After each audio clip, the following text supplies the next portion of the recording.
In this special episode of the Nurse Practitioner Podcast for the Oncology Patient Handouts and Resources, Alicia Taylor discusses life after her husband's glioblastoma diagnosis.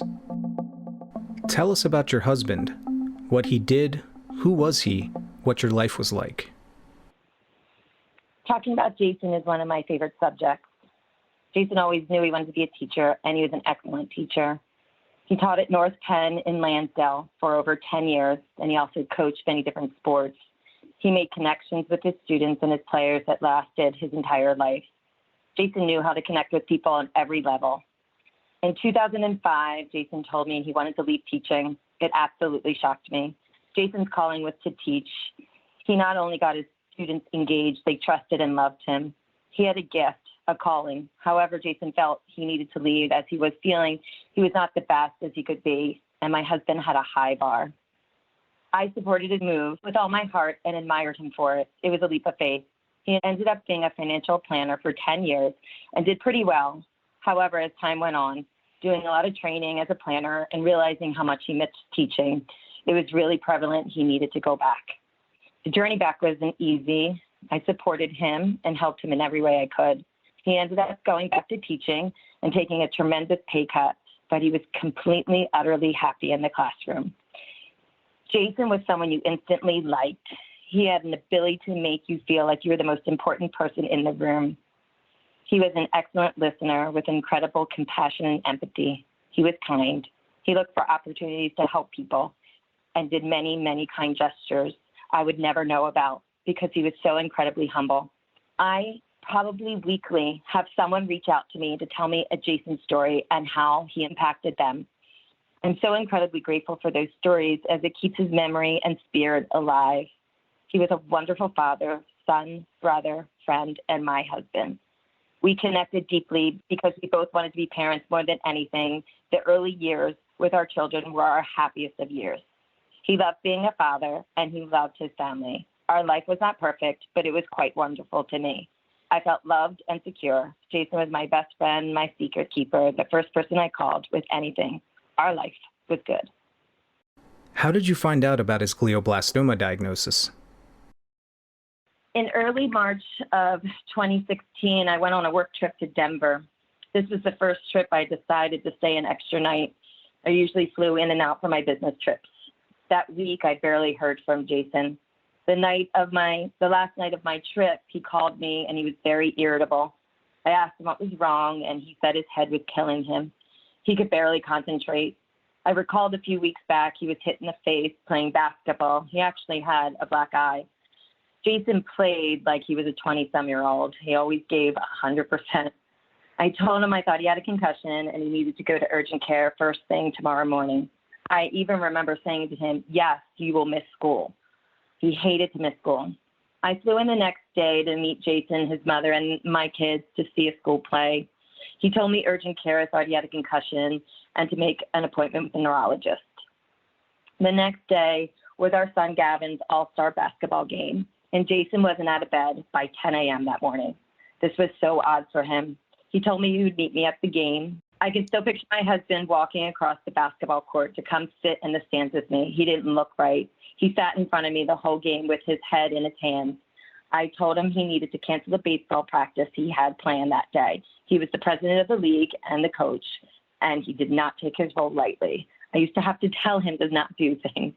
He would spend the rest of the day in bed. The next day was my birthday, Sunday, March 6, 2016. We had a family ski trip planned. Jason decided to stay home, but he wanted me to go. I called his mother to make sure she can check in on him, and I made sure Jason was all settled, and he seemed pretty good. We headed to the mountain bright and early. I still remember that morning so vividly because it was so quiet and peaceful on the mountain, and that was such a rare moment for me and my children to have that time together, because normally they would go take off and leave me alone. We were meeting my dear friend Alex that day, and once Alex and her family got to the mountain, my kids took off with her kids to leave Alex and I to ski. As we were skiing, I explained to Alex what was going on with Jason, and she got very concerned, and she said all the symptoms of his concussion, he needed to go to the ER. I called Jason immediately and asked his mother to take him. As I wrangled up the kids, he called back, and at this point, he had said, "I've already been admitted. My sisters are here. Get here when you can." And then he said, "I love you." I remember as clear as day. I hung up and I looked at my friend and said, "I got to go now. Something's seriously wrong." Jason and I weren't the couple who said, "I love you" every day. We said it in special moments for us, which meant more to our relationship. Those 3 words told me he was scared. I got the kids and we drove to the hospital. We walked into the room and his sisters and mother were in there. They quickly took the kids away. I climbed into bed with Jason and I looked at him and he said, "Hun, I have a brain tumor." I instantly started to cry in his arms. We decided together we would tell our children and be transparent. At the time, Gavin was 12, Grace was 10, and Wyatt was 8. We told them together as a family. I just cried and cried as Jason was incredibly brave explaining to the children. At one point, I felt hands on my shoulders in comfort to realize it was my 10-year-old daughter, Grace, comforting me. From that point on, I knew I had to be strong for Jason and our children. How did you and he handle being told about the diagnosis? Jason handled his diagnosis with such incredible strength and grace. He never played the victim. He never said, "Why me?" See, Jason knew from an early age he had a feeling that he would not live long. In fact, he thought he would never live past the age of 30.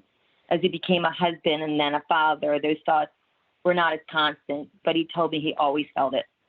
Jason made the most of his time on this earth. He did what he loved, and he loved back. He decided he was going to make the most of the time he had left and keep hoping for a miracle.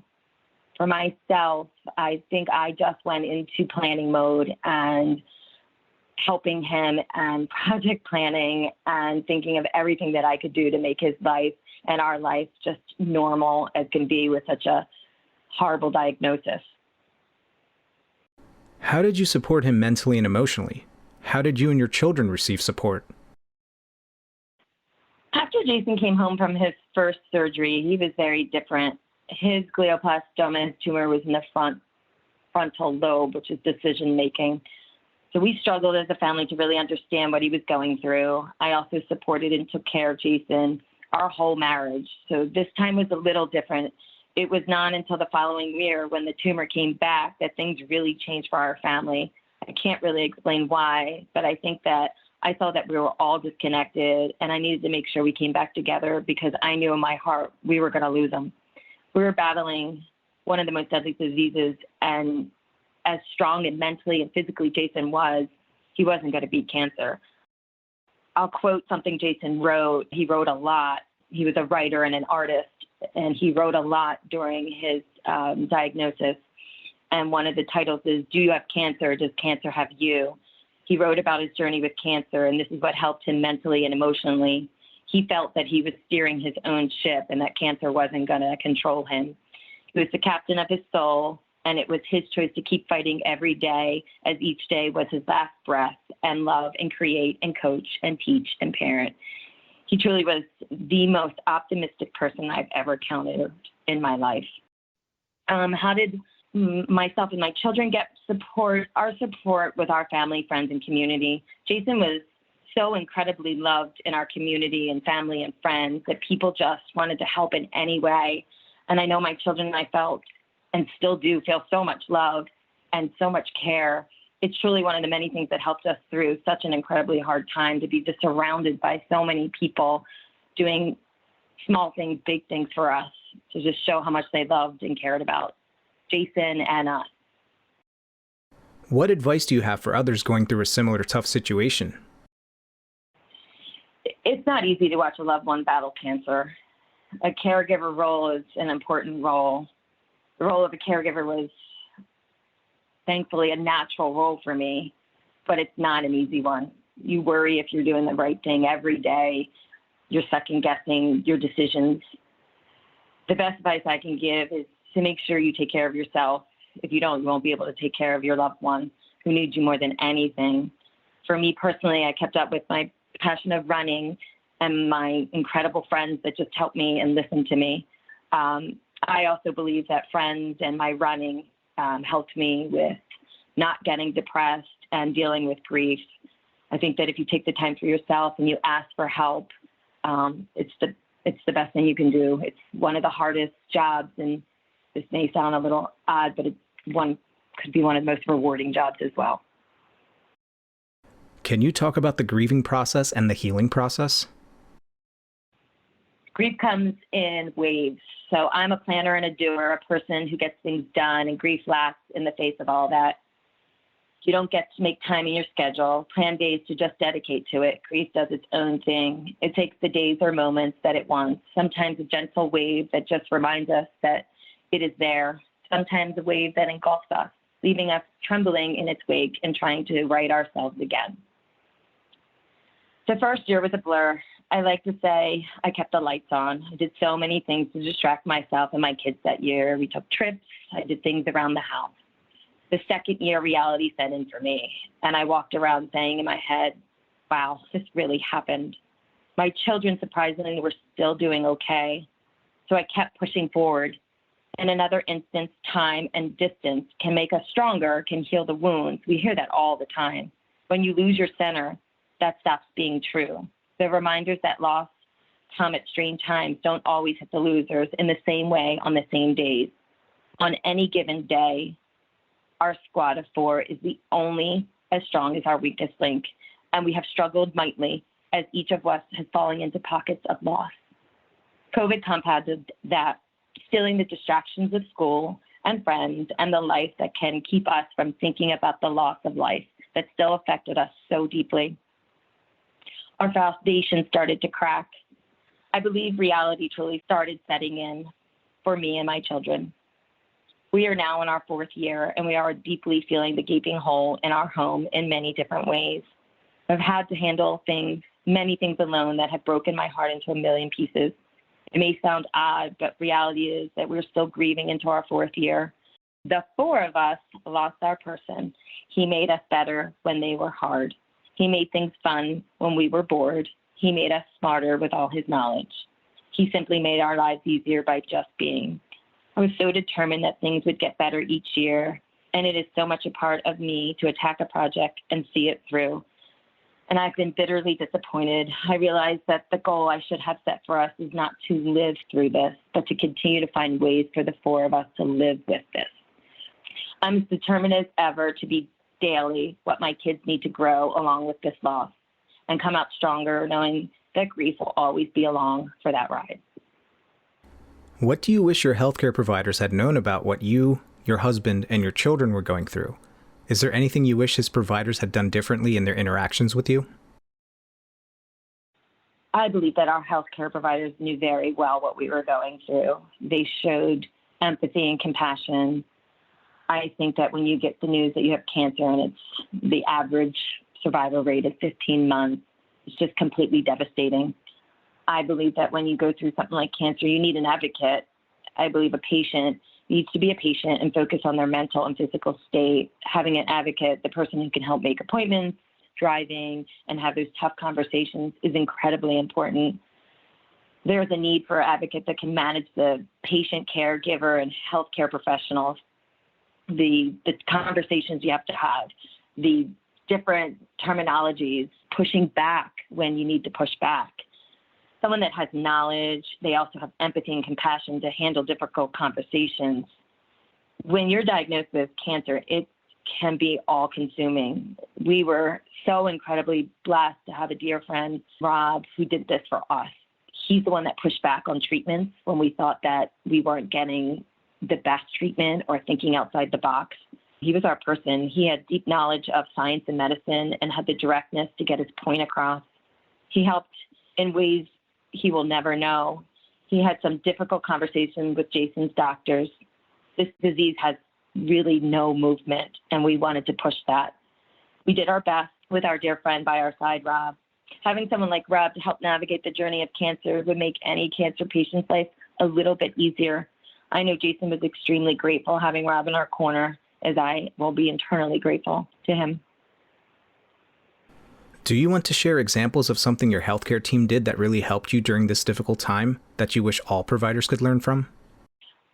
Our oncologist spent the time that had empathy for us. She absolutely cared about Jason. You saw it in her way she talked to him, spent the time with him. The last appointment we had with her was probably one of the most difficult appointments we had. And I know she walked away. She just had the empathy that I think that some patients need. Not every patient needs it, but we needed it. And that really helped us to know that she really cared about Jason. She cared about us. She cared about our family. She cared about his mother in the room. She cared about trying her best to help in any way she could to beat this disease. And I think that for us, that was really important and it mattered to us. Can you tell us about the Win the Day Warriors charity you set up? What is it? What does Win the Day mean? And how can listeners support it? Win the Day Warriors is a local organization that gives the gift of kindness to those in extra love and support during difficult life experiences. I run marathons. I started at age 40 and I run one every year, 49 this year. And the year I actually ran the Philadelphia Marathon a week before Jay died. And the last thing he said when I came home that day and climbed into bed was, "You won the day." And that's the last thing he said. He passed away a week later. The following year, I raised, along with my friends, over $25,000 for Sloan Kettering in New York, and we ran the New York Marathon. And we just started thinking, like, we have something here. And as I said earlier, the people that surrounded us with such love and the random acts of kindness, which was Jason's entire life, I wanted to keep doing that and just give back. And I know what it felt like to come home from a long day at the hospital and feel really beat up and get a scan that you didn't want to have the bad news. And there was flowers or the lawn was cut or someone picked up your child. Like, that meant the world to us. And I just know that Jay would want that. I believe that he's smiling down very much on all that we have done in his memory and to help others. He just was the most optimistic person I ever met. And he looked at each day with an opportunity to win the day. He was someone that lived 46 years of his life to the fullest. He left this earth with no regrets. And he told the ones he loved them. He fulfilled his dreams of being excellent, being a teacher, an artist, a coach, a writer, a son, a brother, a husband, and most importantly, a father. I think the best way to support us is just read Jason's story, go to our website, winthedaywarriors.org, read some of the things we do. We're on Facebook. Today, we delivered over 10 arrangements to our local school nurses just to thank them for all they've done this school year. They've had a hard job. And it was the best 2 hours of my life I've had in a while. I don't know any of these nurses, and neither did my friend who came with me. And it just was awesome. I left really happy, and I know that's why Jason did those things, and he never told anyone, which was always so amazing. So, and I feel those are the gifts he's left behind for me and our kids, for all these people to tell us all the random acts of kindness he's done for everyone. Is there anything else you want to talk about specifically or add? I think I just want to remind everybody that May is Brain Cancer Awareness Month. Glioblastoma is one of the most complex, deadliest diseases, and more than 13,000 people would get diagnosed this year with GBM. And it just hasn't had a lot of movement. So just be more aware and go on Facebook, change your profile picture to Gray Matters, just anything to just get more awareness out there. And just remember, each day, you have each day to take an opportunity. You don't have to have these huge wins, but a small win is a good win, a big win, medium, whatever it is. But we get each day, and not everybody does. So I think my big thing, I don't stay angry too long at my kids or anyone, because I don't know if we're going to get tomorrow. And so he lives on in us every single day. A very special thank you to Alicia Taylor for taking the time to share her story with us. This podcast does not constitute medical advice and should not be taken as such, and does not replace professional judgment or advice. The ideas and viewpoints expressed in this podcast do not reflect the official position of the speakers, authors, affiliated organizations, the Nurse Practitioner Journal, or Walters Kluwer.